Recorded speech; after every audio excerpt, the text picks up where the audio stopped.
Assalamualaikum warahmatullahi wabarakatuh. Ladies and gentlemen, good morning. In this session, I will to present the paper about public policy perspective on the dynamics of learning Islamic religious education in public university. I will introduce myself. I'm Tatang Sudrajat from University of Sangga Buana, Bandung, Indonesia, and my team, Mr. Uus Ruswandi and Bambang Samsul Arifin from University of Islam Negeri Sunan Gunung Jati, Bandung, Indonesia. Introduction. Throughout the history of education in Indonesia, learning Islamic religious education in higher education, especially in public university or non-religious universities, has become an integral part of national education policies. This seems to be not just a constitutional demand in Article 30 of the 1645 Constitution, but has also been included in the framework of the minds of national leaders in every period of governments. Until now, the awareness of that education is an investment in the future of the nation still seems to be part of the thought and policies of decision makers in governments. The progress of a nation based on award historical records will be greatly influenced by the commitment of a state government to education. This sector is a strategic and futuristic values for the development and civilization of the nation concerns. This activity is actually an investment in human resources, which is very contributive to increasing the nation's competitive powers. It is not surprising that national development is being carried out in various fields currently being intensively carried out by the government, one of which is the education sectors. In connection with this education, there is an implementation of Islamic religious education in universities, including those that take place in public universities, namely non-religious universities. The position of religious education in the curriculum structure in higher education, including public universities, is very strong because it's regulated in Article 35, Paragraph 3 of Law Number 12 of 2012. The explanation of this article states that what is meant by religious causes is education to serve students into believing human beings and fear the Almighty God and have a noble character. In Article 37 paragraph of Law Number 20 of 2003, it also states that religion is one of national compulsory subjects. From the perspective of the public interest, namely the needs of citizens for quality Islamic religious education, the issuance of these two laws, which are followed by statutory regulation under them, is basically a public policy. In reality, learning Islamic religious education is faced with various challenges and problems, both internal and external. With the diversity of public universities, it appears that the challenges faced are related to the condition of the educational environment that are changing very rapidly, which require high adaptation from lecturers as educators. This paper aims to describe and analyze the policies as well as the challenges and problems faced in the learning process of Islamic religious education in public universities. Methods. This research uses a combination of normative, qualitative, and literature review methods. Based on the level of explanation, this research is classified as a descriptive research, one of which is library and documentary research. Research and discussion. In fact, it will be found that in any country, the people will be faced with various kinds of problems that they cannot always solve on their own. When in the next stage the problem becomes a broad public concern, then become the attention and agenda of the government. Then through a series of political and or administrative processes, it is decided and followed by actual action in the public interest, so that public policy is born. Public policy, according to Gerson, is the combination of basic decision, commitment, and action made by those who or influence government position or of authority. Post put forward it as a plan of action undertaken by government officials to achieve some broad purpose affecting a substantial segment of a nation's citizens.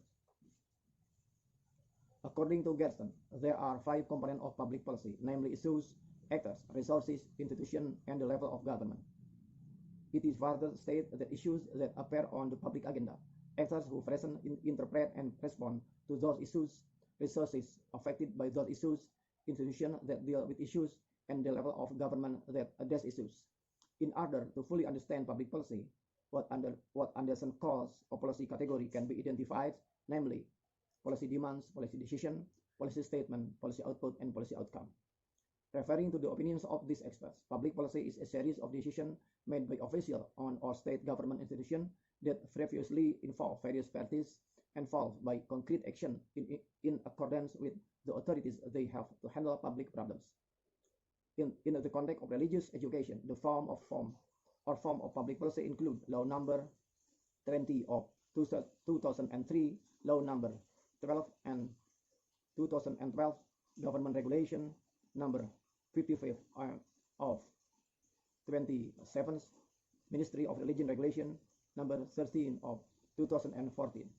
From a more macro perspective, the existence of this law is a manifestation of the state serious towards effort to educate the nation lives, which is mandated by the fourth paragraph of the preamble of the 1945 Constitution and Article 30 of the 1945 Constitution.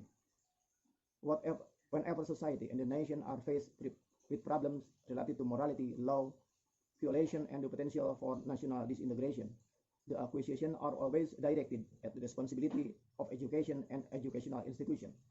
Therefore, it is not surprising that in the mindset of the swift law of the 44th Zero Industrial Revolution and the formation of society 5.0 with various impacts, especially negative ones, most of the public attention is generally focused on the education sector. Education is often seen as an effective recipe with full of hope, as well as the party experience as the source of all social problems. Sociological reality, humankind is currently faced with various challenges and threats which, if not addressed seriously, could potentially damage the foundation of social harmony. The state has seriously paid full attention to education, including higher education.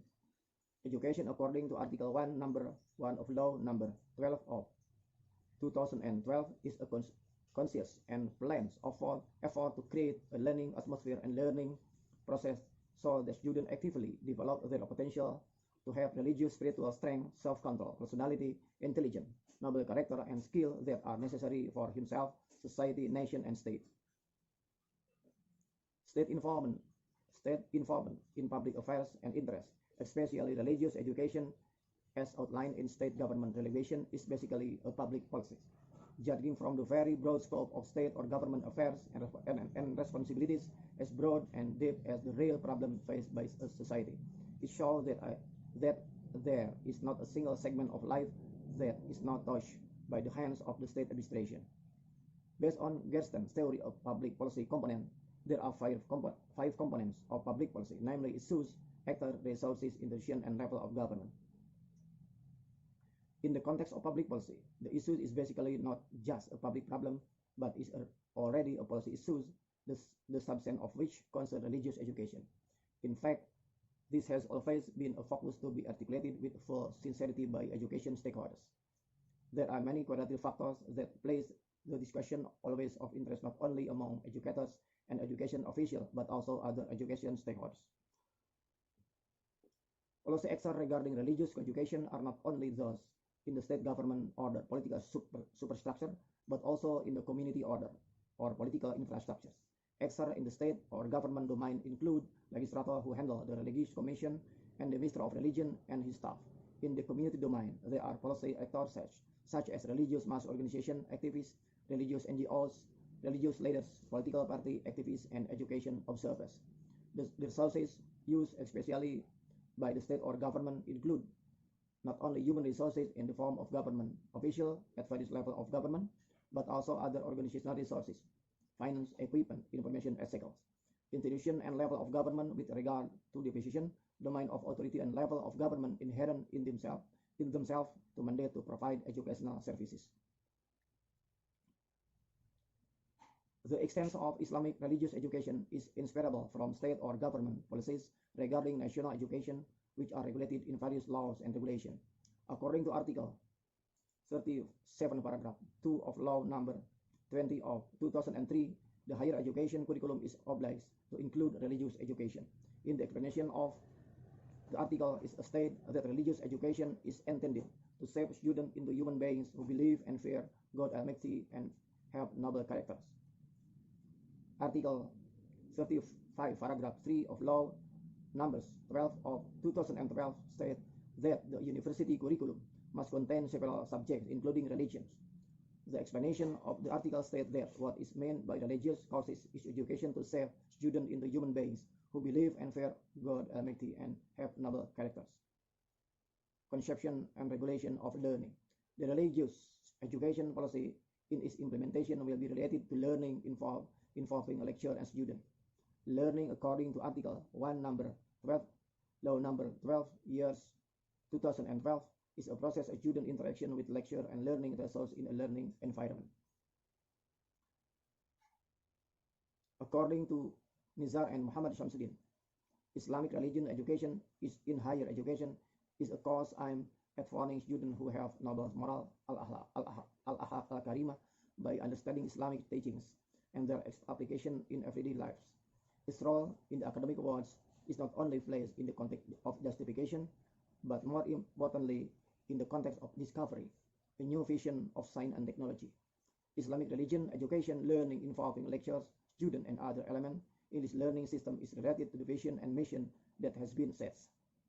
The vision is the formation of students who have a complete personality, kafah, by making Islamic teachings as a basis for thinking and behaving in the development of their personality, science, and profession.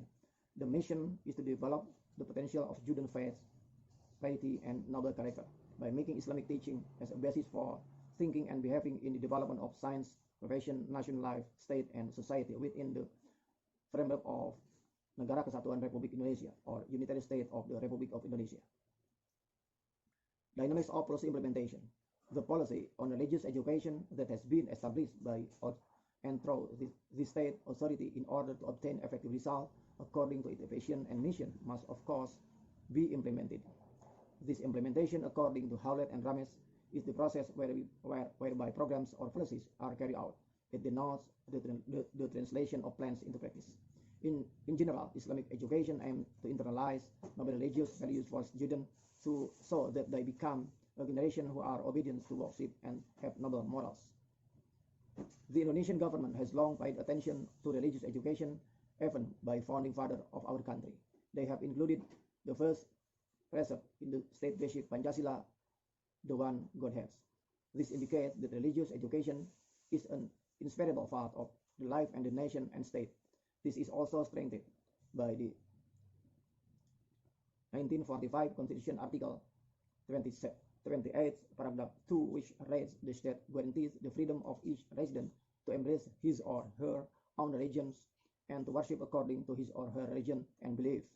The government's attention in religious education has not been comparable to the heavy mandate that the lecturer had in providing religious teaching, especially in public university. In its implementation, there are still quite heavy challenges and problems. The challenge faced, among others, are related to the curriculum, the connection with the era of globalization, and the educational background of students. As implementer of religious education policies, lecturers are faced with various obstacles that must be faced as a reality of their inherent responsibilities as educators and scientists. With regard to the curriculum structure in public university, the Islamic religious education course is only given a portion of 2 credits from an average of 140 credits that must be taught by students for 8 semesters. The presentation is only about 1.4%, which is usually given in the first semester, according to Aziz, with regard to the right of only 2 credits. PAI learning was strengthened in the form of extracurricular activities, including deepening the Quran, halaqah, and the mentoring. Thus, there was a vacuum, or was a dry atmosphere from the touch of religious education teaching for 7 semesters. This is certainly a challenge in itself for teachers or lecturers of Islamic religious education, especially if it refers to the objectives of Islamic education, which are quite heavy because Islamic lecturers are not only required to transfer of knowledge of religious sciences, but have an obligation to utilize them in the daily life of students, especially in terms of worship, habituation, and moral improvement. This is also related to lacks of professional perception among some students. The era of globalization is inseparable from a part of human life. This era must be lived and followed by humans who live in this time because it is related to the process of making it global. For Islamic religious education activists, the era of globalization does not only contain positive things. At the same time, the era of globalization has had negative effects. Positively, globalization is marked by advantage in technology and information. Thus, the Muslim community can obtain information about Islam easily and quickly from any desired sources. This can improve the level of knowledge and understanding of Muslims. Besides the positively, the era of globalization has had a negative impacts. This influence creates a challenge for educators in Islamic educational institutions. According to Nizar and Muhammad Shaifuddin, the educational environment, namely society, is one of the determining factors for success and cannot be separated from effort to achieve of goals of Islamic education. At present, Islamic education that tries to defend Islamic values is faced with the insistence and aggregation of these Western values and cultures. Moreover, students in tertiary institutions feel that they are of sufficient maturity level. They tend to live in freedom and do whatever they want. He also has success and excellent technical skill in receiving various kind of information through the current sophistication of technology. The successful implementation of religious education policies will also be related to the right of learning regulated in the curriculum. It is like the existence of and role of religious education lectures as arithmetic that must compete with the measurement series in the form of very high student literacy regarding social realities, which often contradict the religious values thoughts. With regard the use of technology as in implication in the era of globalization, there are also challenges that must be faced by lecturers in teaching Islamic education. The use of technology in teachings must be able to lead to these two goals at once: understand students in the Islamic religious science and set an example as the implementation of their religious values. The educational background of students participating in the religious education course is a challenge in itself and that must be examined carefully. The fact is that in many public universities, the educational background condition of students vary widely. A small proportion of them come from faith-based secondary schools such as Madrasah Aliyah, but some from public-based secondary schools, which make up the largest proportion of the total student population. This diversity of student educational background is a common phenomenon that will be found in many universities. Another challenge of that there are still many students who cannot read the Quran properly and properly. So there needs to be special education in the sign of recitation because this is the basis of knowledge in Islam. In this regard, the symptom and effort to spirit the region and state politics and in political life has long been seen and have had an impact on religious education in higher education institutions. Conclusion: the state-owned government has established Islamic religious education as an integral part of a nation education system.